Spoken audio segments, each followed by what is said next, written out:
காற்றலையில் இணைந்து கொள்கின்ற முதல் நேயர். வணக்கம். வணக்கம். வணக்கம் புனிதா. ஆமா, என்ன கேட்டால் இன்றைக்கு கனடிய மண்ணில ஒரு மாற்றம். தற்காலிகமாக பிரதமராக காணி அவர்களும் பதவியேற்றிருக்கிறேன். மற்றது இன்னொரு மகிழ்ச்சியான செய்தி, கேரி ஆனந்த சங்கரி அவர்கள் மேலதிகமாக நீதியமைச்சராகவும் இன்று பதவியேற்றிருக்கிறார். உண்மையில எவ்வளவு ஒரு மகிழ்ச்சியாக இருக்கின்றது. இந்த நாட்டுக்கு அவர்களும் அகதியாக வந்திருக்கலாம், முன்னர் வந்து இன்றைக்கு எந்த ஒரு உயர்ந்த நிலையில இருக்கலாம். இனி வருங்காலங்கள், எதிர்காலங்கள் ஒரு 10 வருஷம் 15 வருஷத்துக்கு பிறகு கூட பிரதமராக வரலாம், ஆளுநராக வரலாம், எல்லா பதவிகளுக்கும் வரலாம். ஆனா வாழ வைக்கும் என்று நம்பி போன தமிழகத்துல மட்டும் சட்டவிரோத குடியேற்றவாசிகள் என்ற போர்வையில தமிழ் மக்கள் அடைக்கப்பட்டு இன்னும் அவர்களுக்கு ஒரு சரியான கல்வி கற்க முடியாது, வெளிநாடு போகிறாது, ஒரு அங்க அரசு இதுகளில் வேலை செய்யறாது, படிச்ச பிள்ளைகளுக்கு வேலை வாய்ப்பு இல்லை, ஒரு மருத்துவம் கற்க முடியாது, பொறியியல் கற்க முடியாது.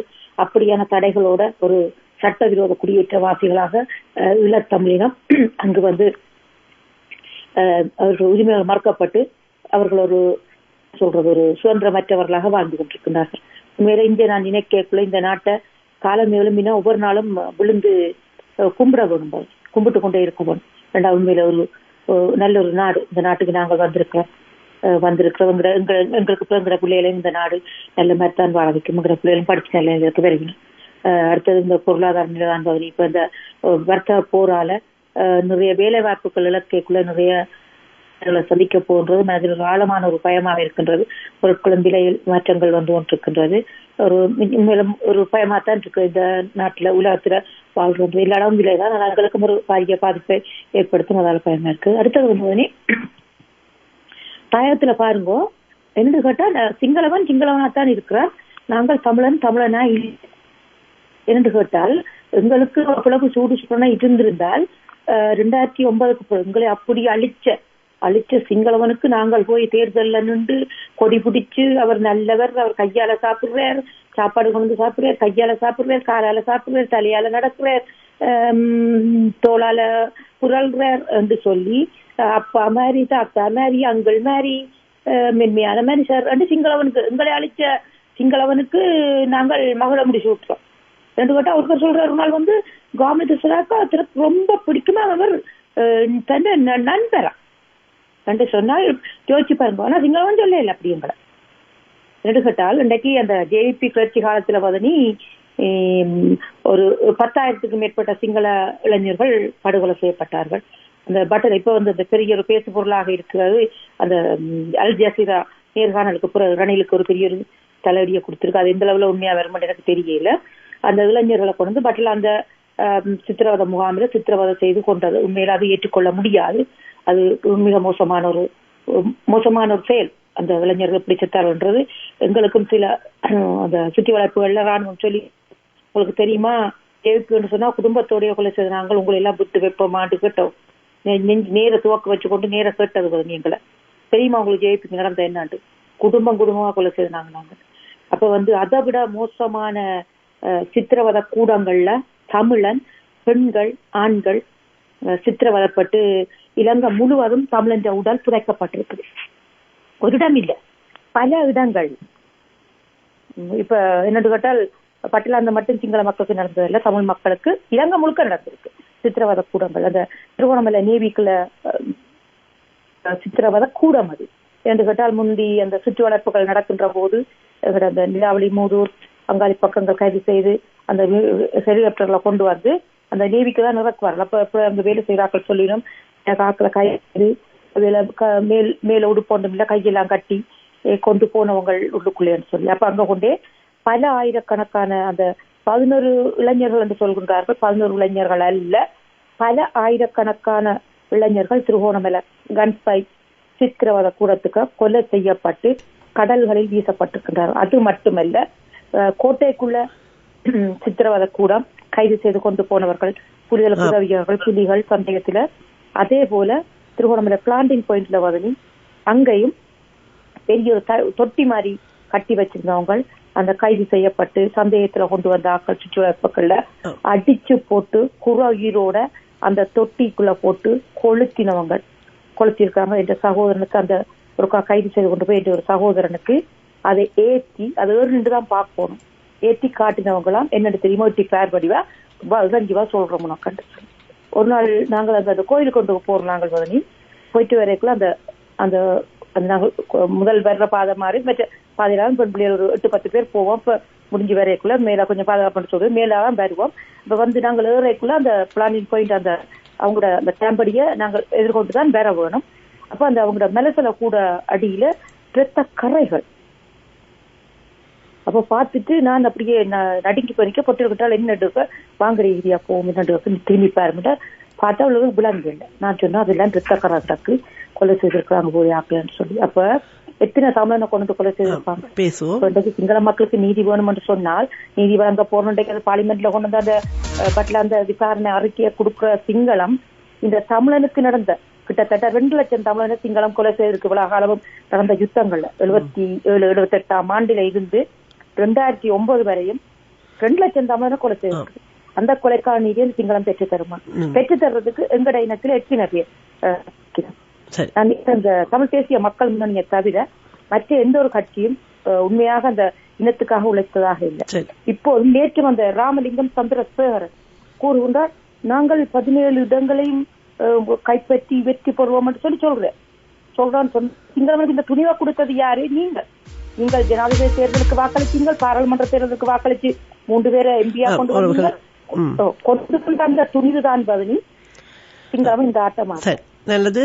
இந்த பல்வேறு விடயங்களை சுட்டிக்காட்டியிருக்கின்ற புனிதா உறவுகள் பேசுகின்ற உறவுகளுடைய கருத்துக்களை எடுத்து வருகின்ற பேசுவோம் நிகழ்ச்சியோடு இணைந்திருக்கின்றீர்கள். வணக்கம் காட்பாடி சந்திரசேகர். வணக்கம் வணக்கம். இன்னைக்கு ஒரு சிறுகதை கூறலாம் என்று இருக்கிறேன். இணைத்துக் கொள்கிறேன். ஒரு ஊரில் ஒரு துறவி ஒருவர் இருந்தார். அவரிடம் எண்ணற்ற மாணவர்கள் வாழ்வியல் நெறிகளை கற்று வந்தனர். ஒரு நாள் அந்த துறவி மாணவர்களுக்கு வகுப்பு எடுத்துக் கொண்டிருந்தார். அப்பொழுது ஒரு மாணவன் துறவியை பார்த்து, ஐயா, நீங்கள் எப்பொழுதுமே அமைதியாக இருக்கிறீர்கள், உங்களுக்கு சினமே வராதா என்று கேட்டான். அதற்கு அந்த துறவி, நான் ஒரு முறை படகில் சென்று கொண்டிருந்தேன். நான் சென்ற இடம் மிகவும் அமைதியாக இருந்ததால் நான் கண்களை மூடி தவம் செய்து கொண்டேன். அப்பொழுது வேறொரு படகு என் படகின் மீது வேகமாக மோதியது. அதனால் என் தவமும் கலைந்தது. என் தவத்தை கலைத்தது யார் என்று மிக மிக கோபத்தோடு திரும்பி பார்த்தேன். ஆளில்லா ஒரு வெற்று படகு மட்டுமே அங்கே நின்று கொண்டிருந்தது. அது எங்கிருந்தோ காற்றின் போக்கால் அடித்து வரப்பட்டு என் படகின் மீது வேகமாக மோதி இருப்பதை நான் உணர்ந்தேன். என் சினத்தை அந்த வெற்று படகின் மீது காட்டி என்ன பையன்? அந்த வெற்று படகுதான் என் அறிவு கண்ணை திறந்தது என்றார். இப்போதெல்லாம் யாராவது என்னை திட்டினாலோ என் மனதை காயப்படுத்தும் வகையில் நடந்து கொண்டாலோ இவர்களும் ஒரு வெற்று படகுதான் என்று நினைத்துக் கொள்வேன். இவர்கள் மீது நாம் சினம் கொண்டு என்ன பயன் ஆகப் போகிறது என்று எண்ணிக்கொண்டே புன்னகைத்தபடி அந்த இடத்தை விட்டு கடந்து செல்வேன். அதனால்தான் நான் யார் மீதும் சினம் கொள்வது இல்லை என்றும் கூறினார். சினம் என்பது ஒரு நோய். அது நம்மிடையே வந்துவிட்டால் நம் சிந்தையை சிறுக சிறுக சிதைத்து சீரழித்து விடும். ஆகையால் நாம் ஒருபோதும் நம் மனதில் சினத்தை கொள்ளக்கூடாது. நமக்கு தீங்கு செய்தவர்களை காணும் பொழுது இவர்கள் எல்லோரும் வெற்று படகுகள் தான், இவர்கள் மீது நாம் சினம் கொள்வதால் எந்த ஒரு பயனும் இல்லை என்று எண்ணிக்கொள்ள வேண்டும். அவர்கள் நமக்கு செய்த தீங்கையும் அப்போதே மறந்துவிட வேண்டும். பிறர் செய்த தீங்கினை பொறுத்தல் சிறந்த ஒரு விடயமாகும். அதைவிட பன்மடங்கு சிறந்தது அதை அப்போதே மறுத்தலாகும். எனவே இதைத்தான் பொறுத்தல் இறப்பினை என்றும் அதனை மறத்தல் அதனினும் நன்று என்று கூறியிருக்கிறார் வள்ளுவர் அவர்கள். ஒருவர் நமக்கு செய்யும் அளவு கடந்த தீங்கை பொறுத்துக் கொள்வதை காட்டிலும் அந்த தீங்கை அறவே மறந்து விடுதல் சிறந்த பண்பாகும் என்றும், மறதியும் மகிழ்ச்சிக்கு உரியதே மற்றவர்கள் செய்த தீங்கை மறக்கின்ற போது என்றும் கூறப்பட்டு இருக்கிறது. இந்த இடத்தில் அதாவது ஒரு முறை தவறு செய்தால் கூட மன்னித்து நீங்கள் சொல்வது போல சினம் காத்து பொறையோடு நாங்கள் அதை மறந்து விடுவோம் என்று வைத்துக் கொள்வோம்.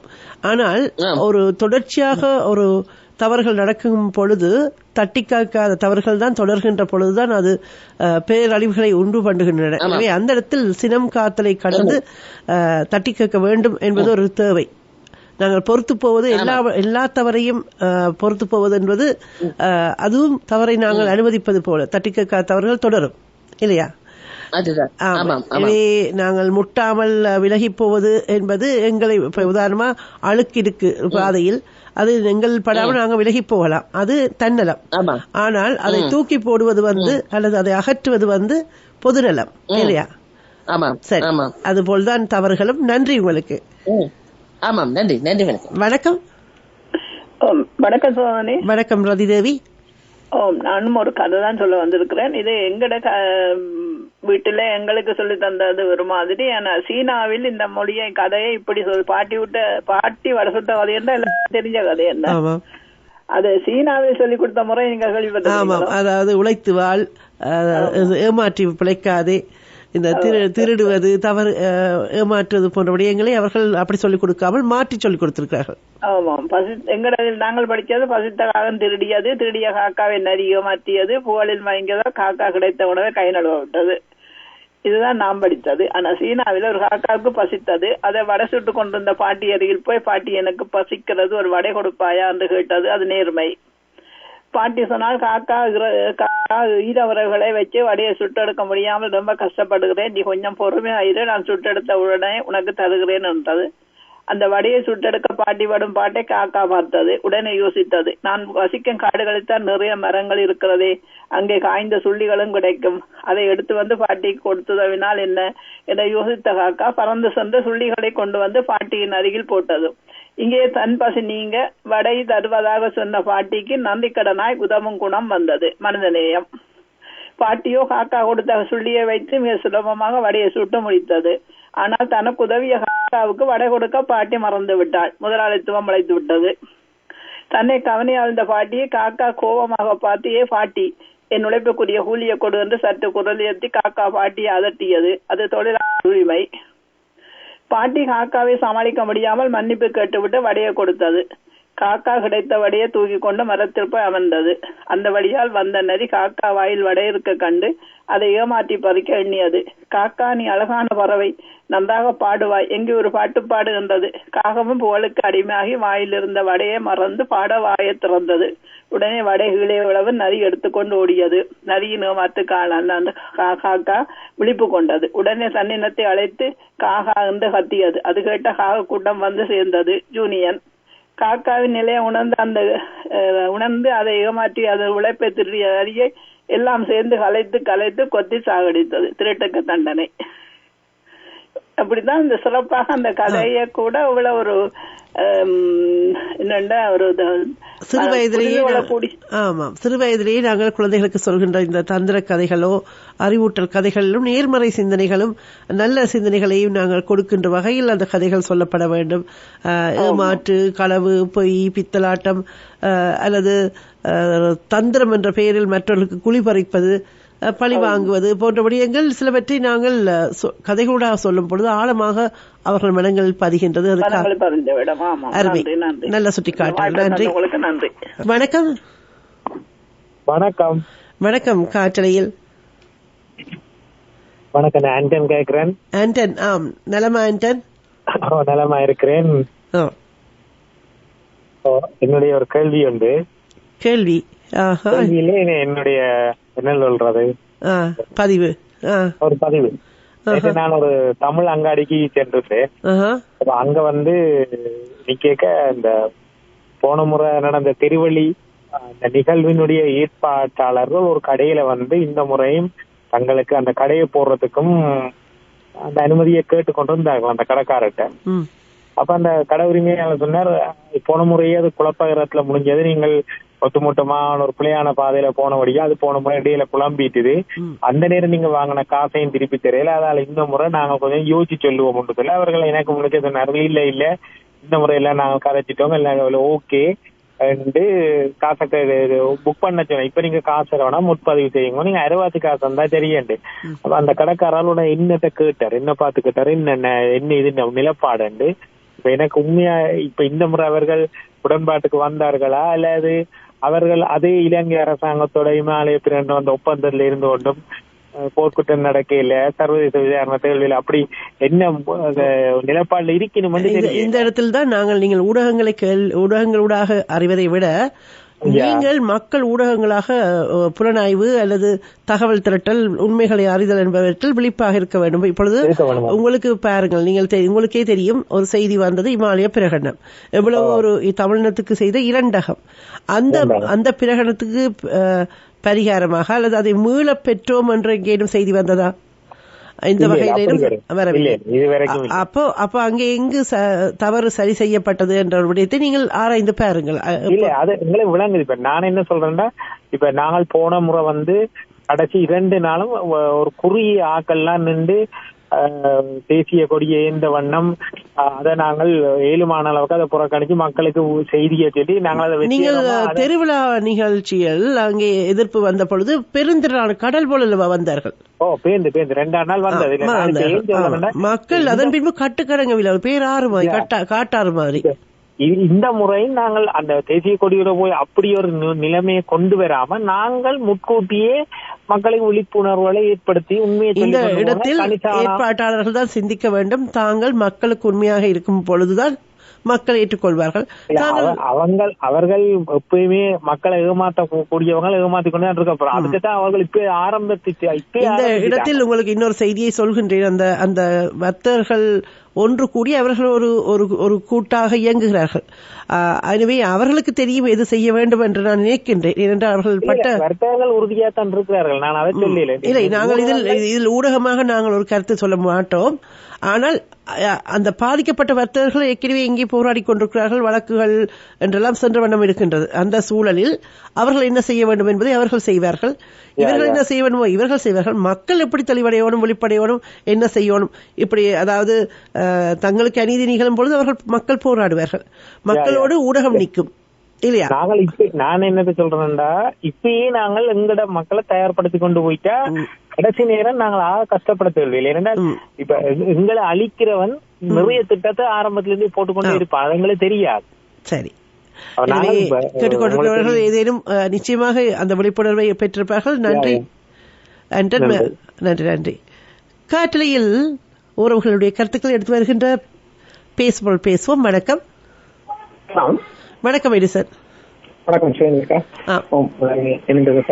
தன்னுடைய பெருமதிப்புக்குரிய அவர்களுக்கு ஒரு மனப்பூர்வமான வாழ்த்துக்களையும் தெரிவிச்சுக்கொண்டு எங்களுக்கான செய்தி கேட்டதில் அது பெரும் மகிழ்ச்சி.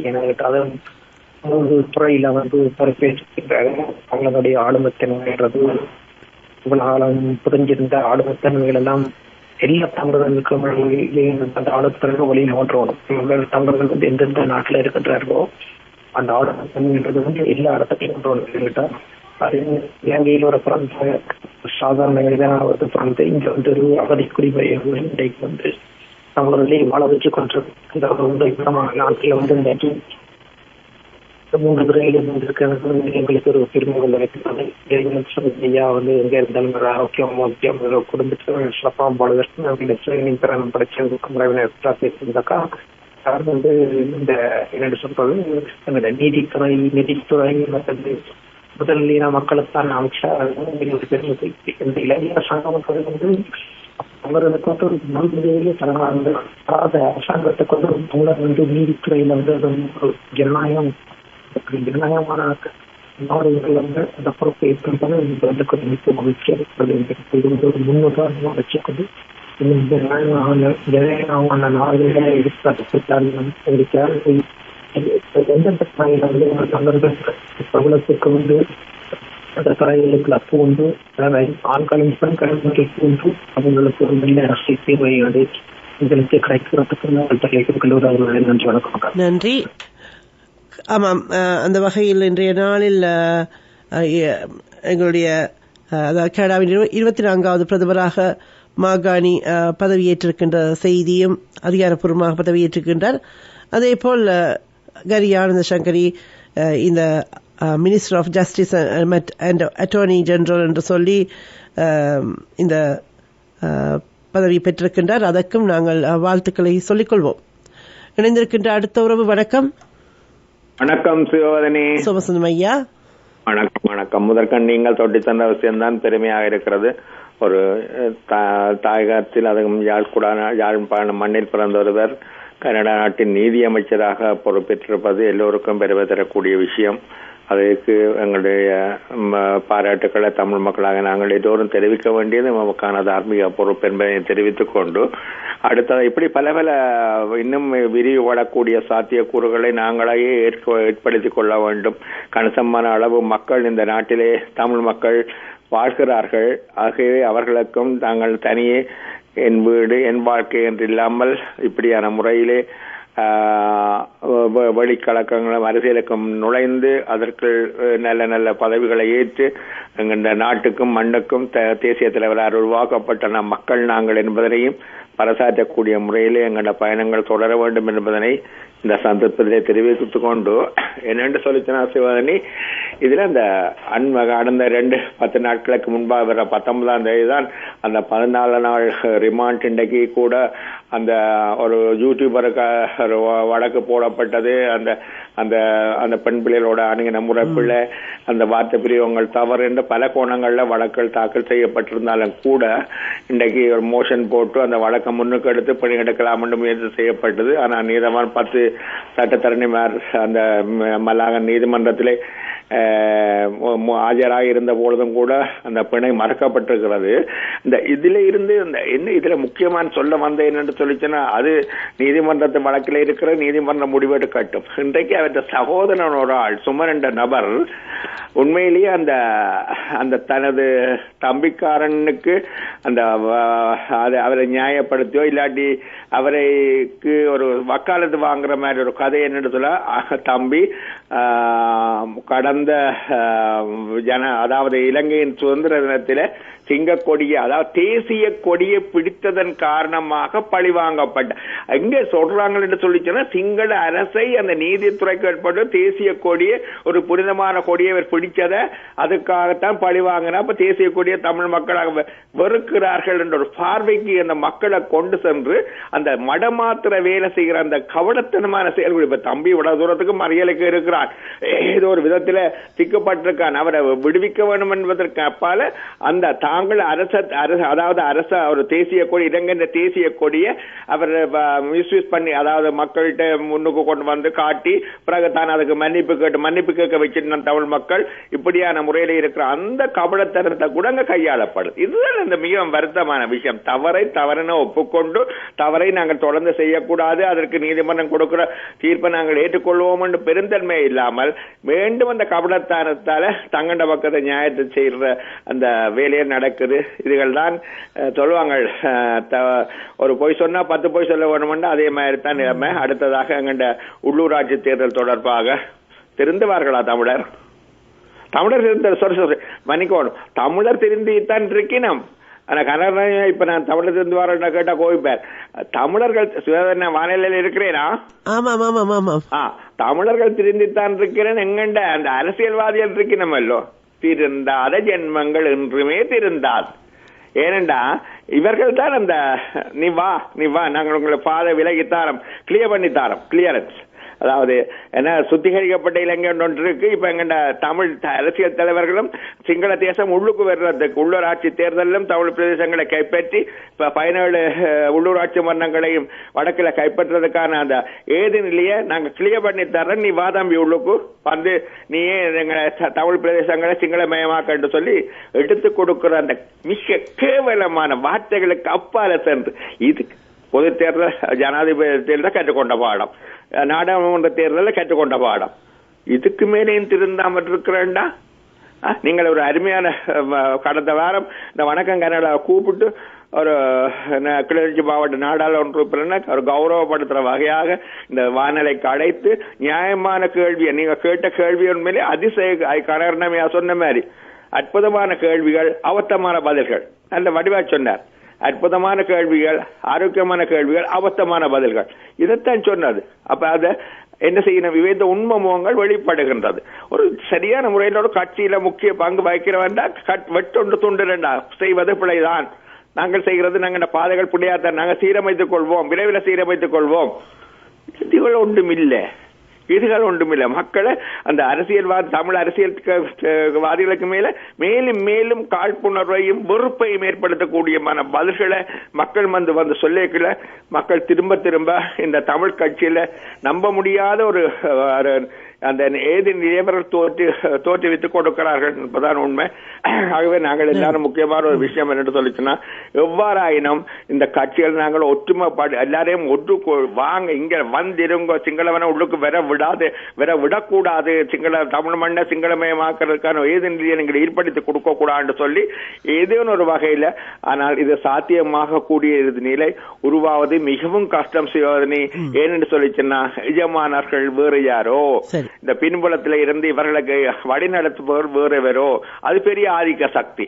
அந்த ஆதிக்க சக்தி தான் எங்கள் தமிழ் மண்ணில் இருக்கிற அந்த ஒற்றுமையின்மையை, கட்சிகளுக்கு இருக்கிற பிளவுகளை ஏற்படுத்தி மக்கள் கட்சிகளுக்கு மேல் ஒரு வெறுப்பை ஏற்படுத்துவதன் ஊடாக எமக்கான அரசியல் தீர்வு கிடைப்பதில் இருந்து தடைக்கல்லாக இருக்க வேண்டும். தமிழக அரசியல் தீர்வு கிடைக்க கூடாது என்பதில் எஜமானர்கள் மிக உறுதியாக இருக்கிறார்கள் என்பதுதான் உண்மையானது. நன்றி. நன்றி. காற்றலையில் உறவுகளின் கருத்துக்களை எடுத்து வருகின்ற பேசுவோம் நிகழ்ச்சியில் இணைந்திருக்கின்றீர்கள். இணைந்திருக்கின்ற அடுத்த உறவு. வணக்கம்.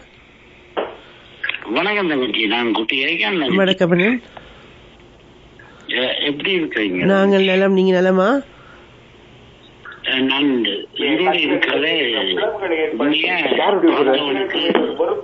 காற்றலையில் இருக்கின்றீர்களாம். என்ன தங்கச்சி? காற்றலையில் இருக்கின்றீர்கள், பேசுங்க. அதுதான் சொல்றேன். என்னன்னு சொன்னால், இந்த ஆண்டவன் என்று சொல்லுவது எனக்கு தெய்வங்கள் இந்த நம்பிக்கை கூட இருக்கு. இந்த தெய்வமே என்னால துரோகம் செய்துட்டு என்ன இப்போ கொண்டு போய் சேர்த்திருக்கணும். இப்போ இவ்வளவு கேட்டு வாழணும் என்ற நிலைமையிலே இருக்கிற தங்கச்சி. இதுதான் இந்த நிலைமை. நீங்க நிலைமை இருந்தா அவ்வளவு காணும். மற்ற என்னன்னு சொன்ன தங்கச்சி நான் ஒன்று காற்றலையில் பேசிக் கொண்டிருக்கிறீர்கள். ஓம் தங்கச்சி, என்னன்னு சொன்னால் நான் உங்களை ஒரு கேள்வி கேட்க போகிறேன். அதுக்கு மகமடி என்னன்னு சொன்னால் நான் உங்களை ஒரு கேள்வி கேட்க போகிறேன். அதுக்கு மகமடி தாகதை இருந்து தாங்க இல்ல என்று சொன்னா போகையில விடுங்க.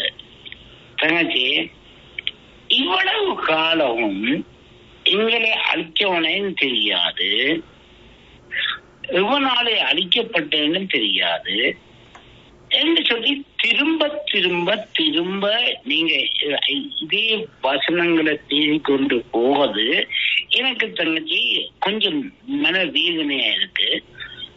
அது கொஞ்சம் இல்ல, உச்சப்பட்ட கோபம் வருது தங்கச்சி. அவங்களுக்கே வாக்கு போடுறீங்க. சரி, ஈழத்துல பாருங்க, சிங்களவன் ஆளுகான் தமிழனை அடக்கி அதே மாதிரி வாக்கு போடுறீங்க சிங்களவனுக்கு. தமிழ்நாட்டுல பார்த்தா தெலுங்கன் ஆண்டு கொண்டிருக்கீங்க, அதுக்கு வாக்கு போடுறீங்க. 8 கோடி தமிழர் வைங்க. இடத்துல எத்தனை லட்சம் உண்டு எனக்கு தெரியாதுங்க. தெரிஞ்சா ஒருக்கா சொல்லுங்க தங்கச்சி. இடத்துல எத்தனை லட்சம் பேர் இருக்கலாம்? கோடி வருமா தங்கச்சி? ஒரு கோடி அல்ல. சொல்லுங்க. இல்லை ஒரு கோடி அல்ல. எனவே நிச்சயமாக நீங்கள் சொல்கின்ற வகையில் தமிழர்கள் 2 தேசங்களிலும் ஆளப்படுகிறார்கள் அந்நியர்களால் என்பது உண்மை. இத்தனை கோடி தமிழர்கள் இருந்தும் அதை தட்டி கேட்கவில்லை என்பது உண்மை. இல்ல, ஈழத்துல தங்கச்சி இப்ப தற்சமயம் ஒவ்வொரு தடவை ஒவ்வொன்று சொல்லுவாங்க. எனக்கு தங்கச்சி உங்களுக்கு ஒரு குத்து மதிப்ப எவ்வளவு ஈழத்தமிழர் ஈழத்துல இருக்கலாம்? சரி, அறிந்து சொல்கின்றேன். தெரியவில்லை. வேறு என்ன? தெரியலண்டா பரவாயில்ல தங்கச்சி, அதை விடுவோம். சரி, தெரியலண்டா அதை என்னண்டா தங்கச்சியை நான் இந்த சிக்கலத்தை கொண்டு வர விருப்பம் இல்லை. ஏன்னு சொன்னா தங்கச்சி, எல்லாரும் கதைக்கிறது என்று சொல்லி போராட்டம் அதை தண்ணியவனும் இது எங்கதான் இந்த எப்படித்தான் போராடுவீங்க? எங்களோட குள்ளநெறி கூட்டத்துக்குள்ள வச்சுக்கொண்டு எவ்வளவு தூரம் இப்ப ஒரு உதாரணத்துக்கு சொல்ல வந்தாங்கச்சி. ஆனால் இதையும் சொல்லிக்க உங்களுக்கு இதெல்லாம் கேட்டு கொண்டிருக்கிறவைக்கும் வேதனை வரலாம். எப்பவும் த்ரோயர் பக்கத்துல எடுக்க கூடாது. சீமான் திரும்பவும் ஒரு புரியான தப்புல போய்கொண்டிருக்கிறார். எல்லாரையும் எடுத்து போட்டு கடைசியில அவங்க அழிக்கிறது கண்டு வாகாங்கள் இப்ப விளங்குதாங்கச்சி. அது இப்ப நான் அவருக்கு புத்திமதி சொல்ல இல்ல, உங்களுக்கும் புத்திமதி சொல்ல இல்ல, இந்த அனுபவத்துல சொல்லுவேன். திரோக்காக வங்க காட்டினால இருந்து எல்லாத்தையும் அனுபவிச்சு இந்த நிலைமைக்கு வந்தது காரணம் ஆறு சொல்லி இன்று வரைக்கும் செல்வம் அடக்கலாம் தாள் பவுனியாவுல என்ன நடந்தது இல்ல தங்கச்சி. ஏன்னு சொன்னா அது மனம் வலிக்கும் தங்கச்சி. உங்களுக்கு தெரியாது, உங்க இருக்கிறவங்களுக்கும் தெரியாது. அந்த காலத்துல வாழ்ந்தவனுக்கு தான் அந்த வலி தெரியும். நன்றி, வணக்கம். நன்றி. காற்றலையில் பேசுவோம். உறவுகளின் கருத்துக்களை எடுத்து வருகின்ற காற்றலை பொழுது. வணக்கம். வணக்கம் ஸ்ரீகுமார் ஐயா. நான் சொல்ல ரெண்டு விஷயம். முதலாவது பட்டல அந்த விசாரணை ரணிலுக்கு சிவிக் ரைட்ஸ் எடுக்கிறது, அதுகள் எல்லாம் செய்யப்பட வேண்டியது கண்டிப்பாக. ஏனென்றால் அவர்கள் இதை கையில் எடுத்து இறங்குவதற்கு அடிப்படை காரணம் நீதி நியாயத்தை நிலைநாட்டுவதற்கு இல்லை, பாதிக்கப்பட்டவர்கள் ஜேவிபியினர் என்றபடியா. அப்ப அவர்கள் நாங்கள் அதுக்கு ஆதரவு தெரிவித்து அதை அவர்கள் நடைமுறைப்படுத்துறதுக்கான ஆதரவை தெரிவிச்சிருக்கிற அதே சமயத்தில் எங்களுடைய அரசியல்வாதிகள் கேட்க வேணும், பட்டிலந்த மாற்றம்தான நீதி நியாயத்துக்காக நீங்க செய்ய போறீர்கள். எங்களுடைய முள்ளிவாய்க்காலிலிருந்து முள்ளிவாய்க்கால் வரை மட்டுமல்ல இன்றும் தொடர்கின்ற இடப்படுகொலை அத்தனைக்கும் நீங்கள் என்ன செய்கிறீர்கள், இதை நீங்கள் செய்வீர்களா என்று சொல்லி அவர்கிட்ட நாங்கள் அவர் யார் என்கிற இந்த உள்ளூராட்சி தேர்தலுக்கு மேல் எங்களை மக்களுக்கு அவரை ஒளிச்சத்துக்கு காட்ட வேணும். ஒன்று நாங்கள் இவர் செய்யலை என்றதை வச்சுக்கொண்டு நாங்கள் சர்வதேச ரீதியாக இதுவும் ஒரு ஆதாரம் தமிழர்களுக்கு செய்கிற அநியாயங்கள் என்று சொல்லி எந்த அரசு வந்தாலும் ஒன்று செய்ய போவார் என்றதை சொல்லி நாங்கள் தொடர்ந்து எங்களுடைய மக்களை விழிப்புணர்வு உள்ளூராட்சி தேர்தலில் நாங்கள் எவ்வாறு எங்களுடைய பிரதித்துவம் எங்களுடைய இருப்பை தக்க வைத்து செயற்பட வேணும் என்று மக்களை கேட்டுக்கொண்டிருக்கிற அனைவரும் அல்லது உள்ளூராட்சி தேர்தலில் எங்களுடைய இனத்துக்காக செயற்படுற அத்தனை பேரும் இதை மக்களுக்கு ஒரு உலக பரப்பில் இருக்கிற அத்தனை நாடுகளிலும் இருக்கிற மக்கள் இலங்கை இளம்பால் மக்களுக்கு இதை பிரச்சாரப்படுத்தணும். அதே சமயத்தில் அங்கிருக்கும் அரசியல்வாதிகளுக்கும் சொல்லி அவர்களும் இதெல்லாம் பிரச்சாரப்படுத்தி இதனால் வர்ற விளைவுகள் நாங்கள் சரியானவர்கள் அடையாளம் கண்டு அவர்களுக்கு இரண்டு போடாமட்டால் எங்களுடைய பாதிப்பு என்னென்று தெளிவாக ஒவ்வொரு அரசியல்வாதிகளும் சரியான இலக்கு நோக்கினார்களும் அவர்களுக்கு சொல்ல வேணும். அதாவது அவர்களுடைய தொண்டர்களை வச்சு மக்களுக்கு விழிப்புணர்வு கூட்டங்களை நடத்த வேணும். ஏனென்று சொன்னால் எங்களுக்கு அரசாங்கம் இருக்குல்ல உள்ளூராட்சியிலேயும் மாநில சபையிலையும் கைப்பற்றி படுமானால் பிறகு நாங்கள் அந்த குரலுக்கு சர்வதேசமும் குரலுக்கும் தமிழ் மக்களை அவருக்கு பின்னால நிற்கிறார் என்றபடியால் இதை நாங்கள் ஆழமாக சிந்தித்து தீவிரமான முறையில செயற்படாவிட்டால் எங்களுடைய தலையில நாங்களே மண்ணடி போடுறதாக முடியும் என்று போட்டு இரண்ட வேணும். அடுத்ததாக நான் சொல்ல வர்ற விஷயம் என்னடா என்று சொன்னால், நாங்கள் எங்களுடைய மக்களுக்கு இலங்கை அரசாங்கம் எங்களை மக்களை தங்கு நிலையில வச்சிருக்கிறதுக்கான செயற்பாடுகளை இறங்கிட்டு அதற்கு எதிராக நாங்கள் கவுண்டர் செய்யாட்டிக்கு எங்களுடைய மக்கள் இதுல அதான் நேற்று வந்த வணக்கங்களால் வந்த சீராவு அவர் சொன்ன எங்களுடைய மக்கள் சரியானவர்களை இனங்கண்டு அங்குள்ள மக்களுக்கு உதவி செய்ய வேணும். இல்லாவிட்டால் அவர்களுக்கு எங்களுடைய மக்கள் தங்க நிலைக்கு தள்ளப்பட்டுவிடும். இதைத்தான் இலங்கை அரசாங்கம் எதிர்பார்க்கிறது, செய்கிறது. அதுக்கு நாங்கள் சரியான முறையில் செயற்படவும் சொல்லி வாய்ப்பு. நன்றி நன்றி நன்றி. காற்றடையில் பேசுவோர் நிகழ்ச்சியோடு உறவுகள் வந்திருக்கிறீர்கள். வணக்கம். வணக்கம். வணக்கம் ஐங்கரன். ஏனென்றால் கனடாவுடைய 24வது பிரதம மந்திரியாக திரு மாக்கானி அவர்கள் வந்திருக்கிறார். ஒரு பொருளாதார நிபுணர், இங்கிலாந்து கனடிய வங்கியினுடைய ஆளுநராக இருந்தவர். ஒரு சவால் நிறைந்த காலத்தில் வந்திருக்கிறார்.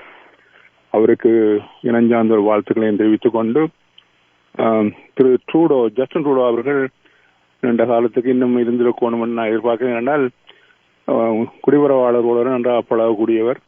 எங்களோட நிகழ்வுகளுக்கெல்லாம் வந்து சிலம்பாட்டம் செய்வார், கொத்துரோட்டி கொத்துவார். அவர் ஒரு தனிப்பட்ட ரீதியில் ஒரு நல்ல மனிதர், ஒரு பிரபலியமான பிரதம மந்திரியுடைய மகன். என்ன செய்கிறது, நல்லது. மற்றது எங்கட இனப்படுகொலைக்குள்ளாத ஒரு அமைப்பு நடத்துகிற நிகழ்வு ஒன்றிலையும் எங்கட வர்த்தகரோட ஒவ்வொருமோ பங்களிக்க கூடாது. இனப்படுகொலைக்கு பொறுப்பு கூறாமல் அங்கே பிரகடனம் செய்கிறது, அதில் அந்த உரிமை இவர்களுக்கு யார் கொடுத்தது, அதை நாங்கள் தெளிவுபடுத்திக் கொள்ளணும். குழம்ப வேண்டிய அவசியம் இல்லை. இங்கே வர்த்தக சம்மேளனம், வர்த்தக சபையெல்லாம் இருக்குது, அவர்கள் சரியான முடிவெடுப்பார்கள்.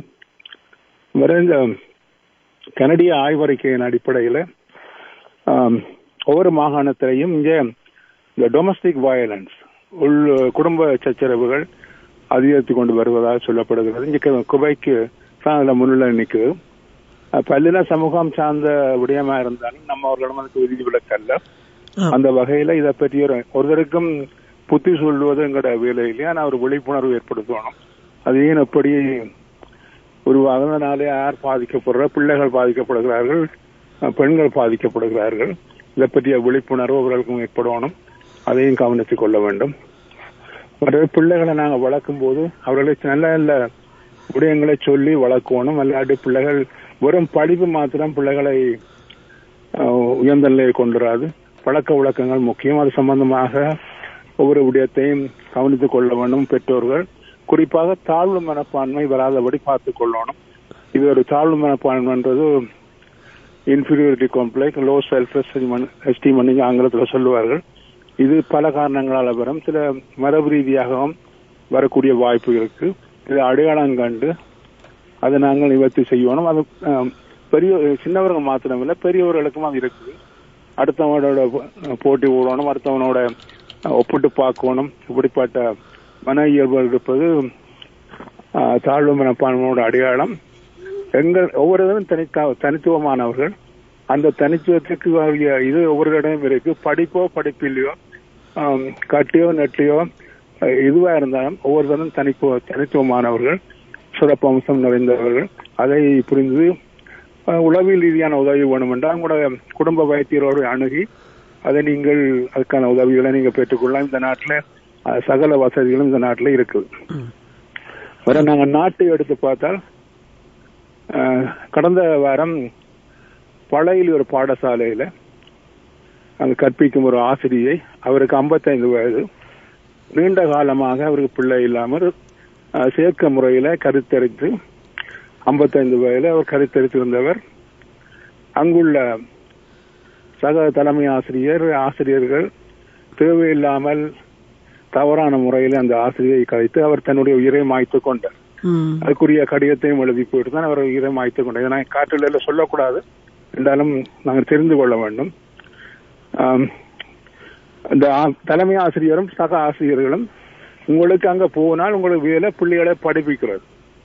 ஆசிரியர் தொழில்கள் மற்ற தொழில்கள் மாறியது ஒரு புனிதமான தொழில். என்னுடைய பெற்றோர்களும் ஆசிரியர்கள், மனைவியின் பெற்றோர்களும் ஆசிரியர்கள், எங்களுடைய குடும்பத்தில் ஆசிரியர்கள் அதிகமாக இருக்கிறார். மிகப்பெரிய வலியை ஏற்படுத்தின இந்த நிகழ்வு. ஒரு அங்க ஒரு இருக்க வேண்டியவர்கள் இருந்திருந்தா இந்த நிலைமை வராது. அது சரியான தலைவரை நாங்கள் மிஸ் பண்ணிட்டோம். We miss them. அதுதான் அப்படி ஒரு தலைவன் எடுக்க மாட்டோம். அங்க எதுவுமே நடக்கிறது. மற்றது போராளிகளுக்கு புனர்வாழ்வு கொடுப்பவர்கள் முதல் ராணுவத்தினருக்கு புனர்வாழ்வு கொடுக்கணும். என்ன அன்றைக்கு அப்புறம் வைத்தியசாலை பெண் மருத்துவர் ஒருவர் பாலியல் ரீதியாக வன்புணர்வுக்கு உட்படுத்தப்பட்டார். அதை செய்தவனும் ராணுவத்தில் இருந்த ஒருவர். அவர் புத்தபிக்குவாங்க கொஞ்ச காலம் இருந்திருக்கிறார். அவரது படத்தை பார்க்கிற நிலைமை சிவகானி அவர் ஒரு வேற்றுக்கிற வாசமா தான் இருக்கிறார். கஞ்சா போதை அதற்கெல்லாம் அடிமையானவர். அவரை பார்த்தாலே தெரியுது. அப்போ இப்படியானவங்க சொந்த இனத்துக்கே செய்கிறவங்க. ஆகவே நாங்கள் என்னென்னா எங்களுக்கு நம்ம தமிழர்களுக்கு ஒரு பொறுப்பு என்னென்னா நாங்கள் அந்த கொடுத்த விலைக்கான விடுதலையை நாங்கள் எடுத்தே ஆக வேண்டும். No choice. அதை நீங்க கவனித்துக் கொள்ள வேண்டும். மற்ற பாட்டில் அந்த விசாரணையை நடத்த போறார்கள். அதுக்கு அப்ப எங்கட விசாரணைகளை யார் நடத்துறது? யார் கேட்கிறது?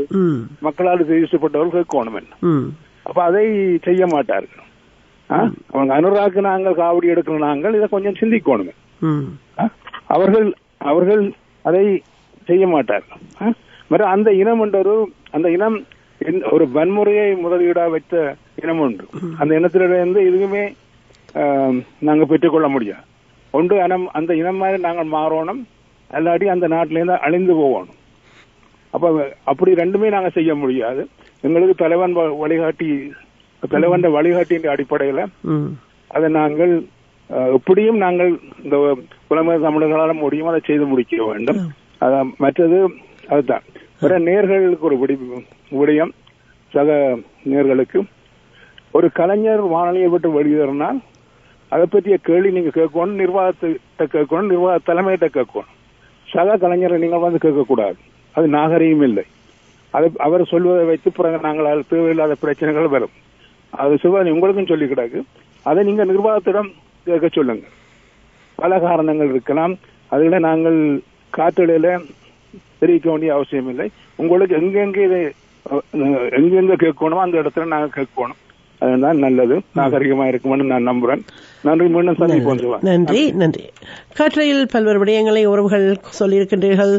இணைந்து சிறப்பித்தவர்களாக புனிதா, சந்திரசேகர், ரதிதேவி, எடிசன், ஆண்டன், குட்டியண்ணா, ஸ்ரீகுமார் ஐயா மற்றும் சோமசுந்தரம் ஐயா இவர்களோடு ஐங்கரன் என்று இணைந்து பல்வேறு கருத்துக்களை சொல்லியிருந்தார்கள். எல்லா கருத்துக்களையும் நாங்கள் தொட்டு செல்லாவிட்டாலும் கனடாவின் 24வது பிரதமராக மாகாணி இன்று பதவியேற்றிருக்கின்ற செய்தி. அந்த வகையில் கனடாவின் பிரதமராக இருந்த ஜஸ்டின் ட்ரூடோ கடந்த ஜனவரி 7ஆம் தேதி தன்னுடைய பதவியை ராஜினாமா செய்திருந்தார். அவரே லிபரல் கட்சியின் தற்போதைய தலைவராக பதவி வகிக்கின்ற சூழல், அந்த லிபரல் கட்சியின் தலைமை பதவிக்கான போட்டியில் முன்னாள் மத்திய வங்கி தலைவராக மாகாணி வெற்றி பெற்றிருக்கின்றார். இதை அடுத்து இப்பொழுது கனடாவின் 24வது பிரதமராகவும் லிபரல் கட்சியின் அடுத்த தலைவராகவும் மாகாணி தேர்ந்தெடுக்கப்பட்டிருக்கின்றார். இந்த நிலையில் கனடாவின் 24வது பிரதமராக மாகாணி பதவியேற்றிருக்கின்ற அந்த வகையில் அவருக்கான வாழ்த்துக்கள் எல்லோரும் சொல்லிக் கொண்டிருக்கின்றார்கள்.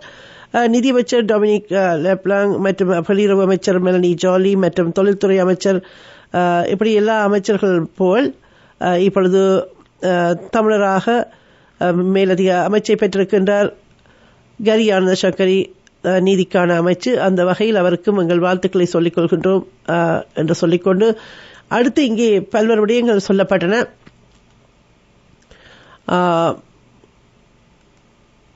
இந்த மக்களுக்கு நாங்கள் நன்மை செய்கிறோம் என்று சொல்லிக் கொள்கின்றவர்கள், அது யூடியூபர்ஸ் என்று சொல்லி போட்டு நாங்கள் நன்மை செய்வதாக சொல்லிக்கொண்டு அரசுக்கு உடந்தையாகவும் அரசு சார்பானவர்களாகவும் மக்களை ஏமாற்றுகின்றவர்களாகவும் மடைமாற்றம் செய்கின்றவர்களாகவும் ஒரு புறம் அரசுக்கு செய்து கொண்டு மறுபுறம் மக்களுக்கு நன்மை செய்கிறோம் என்று சொல்லிக்கொண்டு அதன் பின்பு மக்கள் உங்களுடைய அடிமைகள் அல்ல. அந்த விடயத்தில் மக்களை இழிவுபடுத்துகின்ற செயலை யார் செய்தாலும் மக்கள் அவர்களை இனம் கண்டு தண்டிக்க வேண்டும் என்பதை அண்மை காலங்களில் நடந்த செய்திகள் சொல்கின்றன.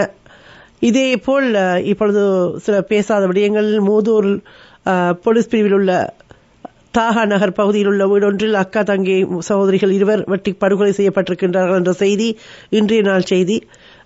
இவராக கொலைகள், கொள்ளைகள், வாள்வெட்டுகள் என்றெல்லாம் அரச படையினர் இருக்கின்ற இடங்களில் நடைபெற்றுக் கொண்டிருக்கின்றது. அரச படையிலிருந்து விலகியவர்கள் கூட பல்வேறு தாக்குதல்களை செய்திருக்கின்ற விடயத்தை பார்க்கின்றோம். அடுத்து அரசுடைய இரட்டை முகவர்களாக ஒரு பக்கம் மக்களுக்காக பேசுவது போல் அடுத்த பக்கம் அரசுக்காக செயற்படுகின்ற அரசியல் பிரதிநிதிகளும் இங்கே களத்தில் இருக்கின்றதை நாங்கள் பார்க்கக்கூடியதாக இருக்கின்றது. அவை தவிர நேரடியாக அரச பிரதிநிதிகளாக இருக்கின்றவர்கள் வெளிப்படையாக சொல்கின்றார்கள், இந்த நாங்கள் இது வருகின்ற தேர்தலில் நாங்கள் 17 உள்ளூராட்சி சபைகளில் தேசிய மக்கள் சக்தி ஆட்சிக்கு அமைக்கும் யாழ்ப்பாணத்தில் என்று கடத்தொழில் அமைச்சர் ராமலிங்கம் சந்திரசேகர் சொல்லியிருக்கின்றார். என்றால் இது மக்கள் நாங்கள் இதற்குரிய விழிப்பை பெறவில்லையா, அல்லது ஒருபுறம் இங்கே சில தவறுகள் அரசியல் கட்சிகள் நடக்கின்றன, இங்கே ஏற்கனவே சொல்லப்பட்டது போல மக்களுக்காக போராடுகின்ற கட்சி தொடர்ச்சியாக இன்றைய நாளிலும் தையிட்டில் போராட்டம் நடத்திய கொண்டிருக்கின்றவர்களாக இருக்கின்றார்கள் தமிழ் தேசிய மக்கள் முன்னணி என்பதை நாங்கள் பார்க்கின்றோம் செய்திகளூடாக. அப்படி ஒருபுறம் ஒரு சாரார் இருக்கின்றவர்களை உங்களால் மக்களுக்காக இருக்கின்றார்கள் என்று தெரிவு செய்ய முடியாமல் நாங்கள் தவறிழைக்கின்ற பொழுது இந்த இனத்தினுடைய வரலாற்று விடயங்கள் பின்தங்கள் தள்ளப்படுகின்றன என்ற விடயத்தில் நாங்கள் தெளிவாக பயணிக்க வேண்டும். இதேபோல் இந்த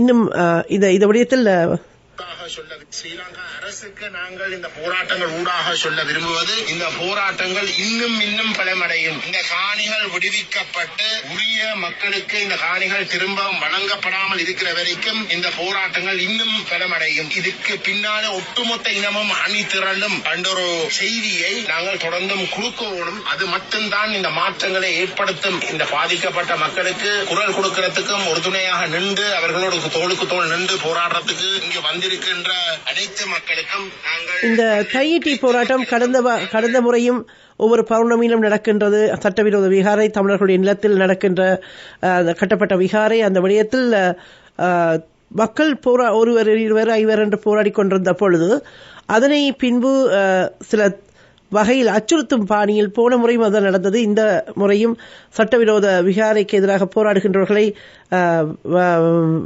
வேண்டுமென்றே மிரட்டிய ஒரு காட்சியாக இருந்த பொழுது சட்டத்தரணி காண்டீபன் அவர்கள் அதில் பாதிக்கப்பட்டிருந்தார். அவரை சுற்றி நெருக்கி மிரட்டிய காவல்துறையினரின் செயல்கள்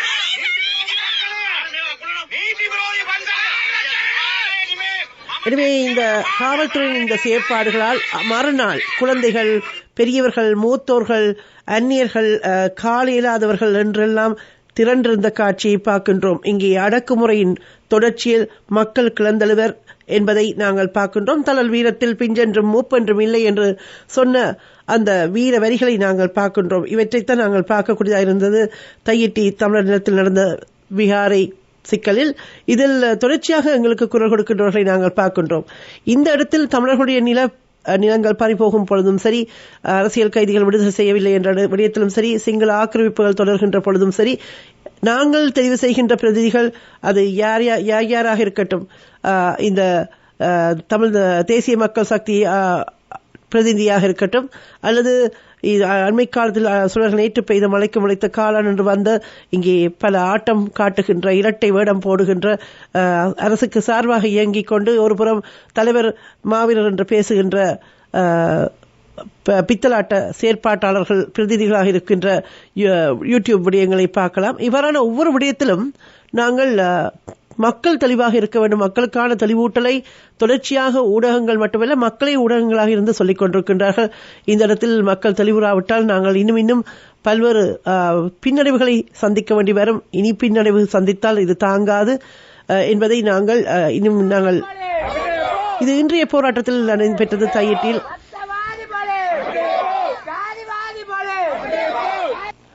அரசுக்கு ஒத்தோடுகின்றவர்கள் ஒருபுறம் இருக்க, ஊடகங்கள் பேராலும் செய்யப்பட்டுக் கொண்டிருக்க, அதை எதிர்த்து போராடுகின்றவர்கள் மக்களோடு மக்களாக நிற்பதைத்தான் நாங்கள் பார்க்கின்றோம். மக்களோடு நிற்கின்றவர்கள் தொடர்ந்தும் அவர்களை வலுப்படுத்துவது மக்களின் கடமை என்ற வகையில் தான் நாங்கள் இனத்துக்கான செயற்பாடாக இவற்றை பார்க்க வேண்டும். நாங்கள் இந்த இடத்தில் சிலர் இந்த கட்சி ஆதரவாளர்கள் அல்லது கட்சி அரசியல் செய்கிறார்கள், இப்படி இழுத்து வீழ்த்துகின்ற நினைக்கின்றவர்கள் ஒன்றை ஒன்று சீர்தூக்கி பார்க்க வேண்டும். மற்ற கட்சிகளோ அல்லது மற்ற நபர்களோ என்ன செய்தார்கள், இவர்கள் என்ன செய்கிறார்கள் என்ற விடயங்களை நாங்கள் சீர்தூக்கி ஒவ்வொரு விடயத்திலும் இருக்கின்ற இனத்துக்கான நன்மைகளை பார்க்கும் பொழுதுதான் நாங்கள் சரியான முடிவுகளை எடுக்க முடியும். தொடர்ச்சியாக ஒரு கட்சி, பாரம்பரிய கட்சி சிதைக்கப்படுகிறது, அது ஒருவரால் நடத்தப்படுகின்றது என்ற விடயம் சுட்டிக்காட்டப்படுகின்ற பொழுதும் கூட அந்த கட்சி விழித்துக் கொள்ளவில்லையே என்ற ஒரு கவலை தான் இன்று இருக்கின்றது. அதை குறித்த செய்தி ஒன்று இன்றைய செய்தி. இலங்கை தமிழரசு கட்சியை பிளவுபடுத்த பல சதிகள் இடம்பெற்று வருவதாக தமிழரசு கட்சியின் பதில் தலைவரும் வடக்கு மாகாண தலைவருமான CVK சிவஞானம் தெரிவித்திருக்கின்றார். இன்றைய நாளில் யாழில் உள்ள அவரது அலுவலகத்தில் இன்று நடைபெற்ற இந்த ஊடக சந்திப்பின் போது அவர் சொல்லியிருக்கின்றார். இந்த அடிப்படையில் அவர் இந்த சக்திகள் உடைக்கின்றன, செய்கின்றன என்று சொல்கின்றவர், நடந்தது இனப்படுகொலை இல்லை என்று சொல்கின்றவரும், இன்னும் சொல்லப்போனால் இந்த கட்சிகளை சிதைக்கின்ற செயற்பாடுகளை உள்ளிருந்து செய்கின்றவரை இனம் காணவில்லையே என்ற ஒரு வேதனை தான் மக்களுக்குள் எழுவதை நாங்கள் மக்கள் கருத்துக்கள் ஊடாக நாங்கள் எடுத்திருந்து அறிந்திருந்தோம். இந்த நிகழ்ச்சிகள் ஊடாகவும் இந்த இடத்தில் தமிழ் மக்கள் எல்லோரையும், மக்களிடம் ஒரு அதிகாரம் உண்டு, மக்கள் அதிகாரம், அதனூடாக அவர்கள் மாற்றங்களை உண்டு பண்ண முடியும் என்ற நம்பிக்கை மக்களுக்கு பிறக்க வேண்டும். எனவே யாருக்காகவும் மக்களுக்காகத்தான் கட்சியொழிய கட்சிகளுக்காக மக்கள் இல்லை என்பதை மக்கள் உணர்ந்து கொள்ள வேண்டும். இந்த இடத்தில்தான் ஒப்பற்ற அந்த தேசிய தலைவர் இருந்த காலத்தில் இருக்கின்றவர்கள் இருந்திருந்தால் நமக்கு இந்த நிலை வந்திருக்குமா என்று மக்கள் ஏங்குவதும் வேதனைப்படுவதும் பார்க்கக்கூடியதாக இருக்கின்றது. அடுத்து இங்கே சொல்லப்பட்ட விடயம், இந்த ஐங்கிற நாள் சொல்லப்பட்டது டொமெஸ்டிக் வயலன்ஸ் என்று சொல்லப்படுகின்ற குடும்ப வன்முறைகள் மலிந்து கிடக்கின்றன கனடிய மண்ணிலும் தமிழ் மக்கள் மத்தியிலும் என்பதை நாங்கள் சுட்டிக்காட்டுகின்றோம் உறவுகளே. எனவே இந்த விடயத்தில் பெற்றோர்கள், பிள்ளைகள் மட்டுமல்ல, கணவன் மனைவி, இன்னும் மூத்தோர்கள், இப்படி ஒவ்வொரு விடயத்திலும் நாங்கள் விழிப்புணர்வை ஊட்டுகின்ற வகையில் பல்வேறு விடயங்களை சுட்டிக்காட்டினாலும் மக்கள் அந்த விழிப்புணர்வை பெற்றுக் கொள்ளாத போது பல்வேறு துன்பங்களை குடும்பங்கள் எதிர்நோக்குகின்றன, மக்கள் எதிர்நோக்குகின்றார்கள். தாழ்வு மனப்பான்மை உட்பட பல்வேறு விடயங்களுக்குள், உளவியல் சிக்கல்களுக்குள் இளையவர்கள் சிதைக்கப்படுகிறார்கள். போதை போன்ற விடயங்கள் மற்றும் கலாச்சார சீரழிவுகள் போன்ற விடயங்களும் மலிந்து வருவதற்கு சமூகமாக நாங்கள் பொறுப்பெடுக்க வேண்டும் மக்களாகவும் என்பதும் ஒரு விடயமாக சுட்டிக்காட்டப்பட்டிருக்கின்றது. அடுத்து குட்டியடன் சொன்னது போல இன்று நாங்கள் இமயம் முதல் குமரி வரை ஆண்ட தமிழினம் என்று சொல்கின்றோம். இன்று தமிழர்கள் எண்ணிக்கையில் இன்னும் அதே எண்ணிக்கையில் நாங்கள் பெருகி இருந்தாலும், உலகம் முழுவதும் தமிழர்கள் இருந்தாலும் தமிழருக்கு என்ற ஒரு தேசம் இல்லை. மூவேந்தர்கள் ஆண்டார்கள் என்று சொல்கின்றோம். இன்னும் கடாபம் வென்று ஆண்ட சோழன் வரலாறு படிக்கின்றோம். ஆனால் தனக்கென்ற ஒரு தேசம் ஆள்வதற்கு இல்லாமல் வாக்குகள் கூட நாங்கள் அந்த வாக்குரிமை பெற்றுக் கொள்ளாமல் வாழ்கின்றோம் என்பது பெருங்கொடுமை. அந்த இடத்தில்தான் தமிழர்கள் விழித்தெழ வேண்டும். தாயகத்திலும் புலம்பெயர்ந்த தேசங்களிலும் மட்டுமல்லாமல் தமிழகத்திலும் நாங்கள் தமிழர்களாக எழுச்சி பெற வேண்டும். எங்களுடைய ஆட்சிகளை, அதாவது தமிழர் ஆள்கின்ற சூழ்நிலைகள் தமிழகத்திலும் தமிழகத்திலும் உருவாக வேண்டும். அந்த சூழ்நிலைகள் ஊடாகத்தான் தமிழகத்துக்கான விமோசனங்கள் கிடைக்கப்பெறும் என்பதை நாங்கள் பெற்றுக்கொள்ள வேண்டும். அடுத்து இங்கே இன்னொரு விடயம் ஆசிரியர்கள் பற்றி சொல்லப்பட்டது. ஆசிரியர்கள் மட்டுமல்ல, மற்றவர்கள் பற்றிய கருத்துக்களாக இருக்கட்டும். ஆசிரியர்கள் முக்கியமாக முன்னுதாரணமாக வாழ வேண்டியவர்கள். ஒரு காலத்தில் இனப்படுகொலை யுத்தம் நடைபெற்ற காலங்களில் அந்த பதுங்கு குழிகளுக்குள் கூட பாடம் நடத்தியவர்கள் எங்களுடைய போற்றுதற்குரிய ஆசிரியர்கள். அவர்கள் தங்களை அர்ப்பணித்து இந்த ஆசிரியர் தொழிலை செய்தவர்கள் பலரும் இருக்கின்றார்கள். காலங்காலமாக ஒவ்வொரு ஆசிரியரும் ஏணிப்படிகளாக இருந்து பலரை உயர்த்தி வைத்திருக்கின்றார்கள். இன்றைய நாம் என்று இங்கே இருக்கின்றோம் என்றால் அதில் பல ஆசிரியர்களின் பங்கு இருக்கின்றது. அப்படிப்பட்ட ஆசிரியர்கள் வாழ்ந்த காலத்தில் வாழ்ந்தவர்கள் நாங்கள் பெருமைக்குரியவர்கள் என்றால், இன்று இருக்கின்ற சில விடயங்களில் நாங்கள் தவறுகள் பார்க்கும் பொழுது இந்த மனங்களை வேதனைப்படுத்துகின்ற செயற்பாடுகளை செய்தவர்கள் யாராக இருந்தாலும் அது தவறு என்பதை நாங்கள் பார்த்துக் கொள்வோம். அடுத்து தொடர்ச்சியாக அரசியலாக எதிர்கொள்ள முடியாமல் தமிழகமாகட்டும், தமிழீழத்திலாகட்டும், ஈழத்திலாகட்டும் ஒரு அரசியல் தவறுகளை செய்து கண்டுபிடிக்க முடியாமல் தொடர்ச்சியாக ஏதேனும் ஒரு காரணங்களை, தனிப்பட்ட விடயங்களை எடுத்து வந்து அவர்களை இழுத்து வீழ்த்துவதற்கு செய்கின்ற அரசியலை பின்னே இருந்து இங்கே சொல்லப்பட்டது போல பல சூழ்ச்சி, பல எசமான்களின் கட்டளைப்படி பலரும் செய்து வருகின்ற பொழுது அந்த வேளையில் நீங்கள் வீழ்ந்து விடாமல் இனத்துக்கான அரசியலை செய்ய துணிந்து கொள்ளுங்கள். ஆனால் உலகத்தில் ஒரே ஒரு ராணுவம் தான். புகையிலை கிடையாது, வெத்தலைவாக்கு கிடையாது, மது கிடையாது. கற்பனை செஞ்சு பாரு, பலாயிரக்கணக்கான நம்ம அக்கா தங்கை வன்புணர்வு செய்து கொலை செய்தார்கள் சிங்களர்கள். பதிலுக்கு பதில் பழிக்கு பழி என்ற நோக்கில் கூட ஒரு விடுதலை புலி மறவன் அல்லது ஒரு ஈழ தமிழ் மகன் ஒரு சிங்கள பெண்ணை தாவணியை தொட்டான், நிலவை தொட்டான் என்று கூட நீ கற்பனை செய்ய முடியாது. ஏன்? தலைவன் அப்படி. அவன் யார்? அறத்தின் வழி நின்று வாழ்ந்த மறவன். அவன் பிறப்பு ஒக்கும் எல்லா உயிருக்கும் என்ற பெருந்தகையின் பேரன். பகுத்துண்டு பல்லுயிர் ஓட்டுக என்ற வள்ளுவ பெருமகனாரின் பேரு. செந்தமிழை செந்தமிழ் நாட்டை சிறை மீட்க நந்தமிழர் உள்ளத்தில் வையம் நடுங்கும் வெந்தனால் ஒன்று விரைந்து வளர்ந்தது என்று குந்தி குரல் எடுத்து கூவாய கரும்பையிலே என்று கூவிய புரட்சி பாவலனின் வாரிசு அவன். அவன் சொன்ன அந்த வெந்தனல் யார்? அவன்தான் நம் தலைவன் பிரபாகரன். தலைவர் என்று சொல்லவும் தலைவர் கருத்துக்களை எடுத்துச் செல்லவும் 8 கோடி தமிழர்களுக்குள்ளும் எடுத்துச் செல்கின்ற பெருங்கடமை இருக்கின்றது என்றால் அதுக்கு தமிழகம் என்பது தமிழ் எழுச்சி கொள்ள வேண்டும், தமிழ் தேசிய எழுச்சி கொள்ள வேண்டும், எங்கள் வரலாறும் எங்கள் தலைவன் புகழும் அறிய வேண்டும் என்றால் என்று செந்தமிழன் சீமான் எங்களுக்கு எங்களுடைய இனத்தினுடைய ஒரு அடையாளமாக இருப்பதை தமிழக உறவுகள் உணர்ந்து கொள்வார்கள், உணர்ந்து கொள்ள வேண்டும் என்பது காலத்தின் தேவையாக இருப்பதை நாங்கள் பார்க்கின்றோம்.